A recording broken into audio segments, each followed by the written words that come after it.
Ngayong official housemate na ulit si Elisa, ramdam niyo ba kung paano biglang nag-iba ang timpla ng laro? Parang isang eksena lang, tapos biglang nag-reset ang buong bahay ni Kuya. Yung mga plano, yung mga alliance, yung mga emosyon, parang lahat nagkaroon ng bagong direksyon. Hindi na lang ito tungkol sa pagbabalik ni Elisa. Ito ay tungkol sa kung sino ang mag-a-adjust, at sino ang mapag-iiwanan. Kasi aminin natin, pag may bumalik na housemate galing sa labas, hindi na siya pareho. May dala na siyang kaalaman. May dala na siyang obserbasyon. May dala na siyang ideya kung sino ang malakas, sino ang mahal ng tao, at sino ang pwedeng dikitan. Kaya nung lumabas na pipili siya ng makakaduo, at posibleng si Caprice o Heath pa.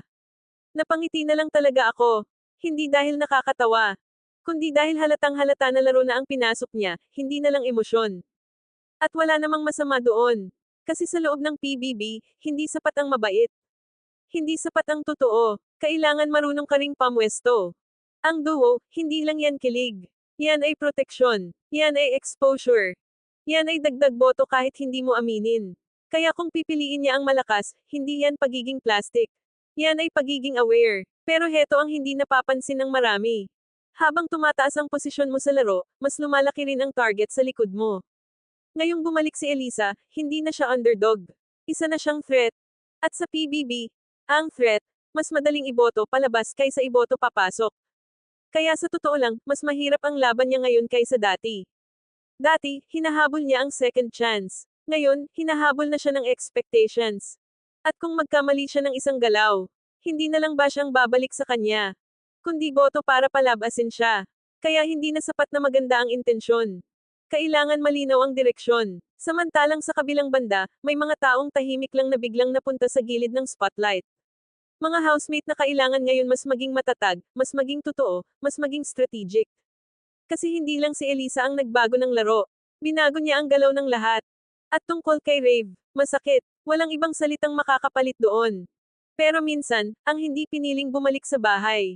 Siya ang mas pinipiling mahalin sa labas. At baka hindi pa iyon ang dulo ng kwento niya. Baka doon pa lang magsisimula. Ngayon, babalik tayo kay Elisa. Ang tanong ngayon ay hindi na kung deserve niya ang second chance. Ang tanong ay, ano ang gagawin niya sa pagkakataong ito? Maglalaro ba siya ng ligtas? Magiging mas maingat?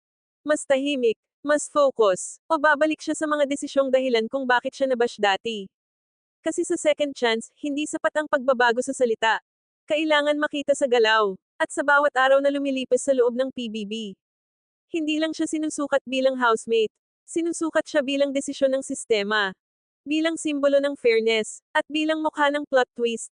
Kaya kung magiging big winner siya balang araw, hindi iyon dahil sa comeback.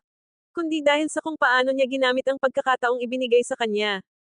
At kung ma-evict man siya ulit, hindi rin iyon kabiguan. Dahil ang totoong laban ay hindi lang sa loob ng bahay. Kundi sa kung paano katatayo pagkatapos ng lahat. Ngayong bumalik si Elisa, hindi pa tapos ang kwento.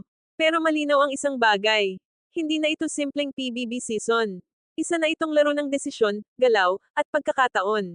At tayo, hindi lang nanonood. Kasama tayo sa humuhubog kung paano matatapos ang kwento na ito.